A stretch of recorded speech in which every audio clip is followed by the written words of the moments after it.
Dažnai mūsų dėmesys nukrypsta į neigiamus dalykus. Mes pastebime šiukšles, nepatinkančius žvilgsnius ir daugybę kitų nepatogumų. Vietoje to, kad susitelktume į tai, ko norėtume ar ko siekiame, mūsų mintis dažnai lankosi ten, kur jaučiame nepasitenkinimą.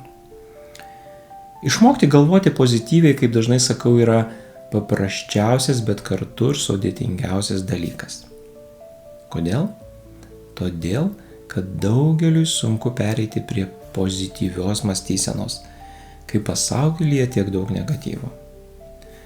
Tačiau sprendimas yra paprastas. Nustokite nuolatos matyti blogį ir pradėkite žvelgti į gerąsias pusės. Tai reiškia, sąmoningai ignoruokite neigiamas mintis. Nors jų nepaisyti nėra lengva, tam reikia užpildyti savo protą teigiamomis mintimis ir vaizdiniais, nuolat galvoti apie gerus dalykus, apmąstyti malonias temas ir panašiai. Galite net uždainuoti savo malonę, pakilią melodiją.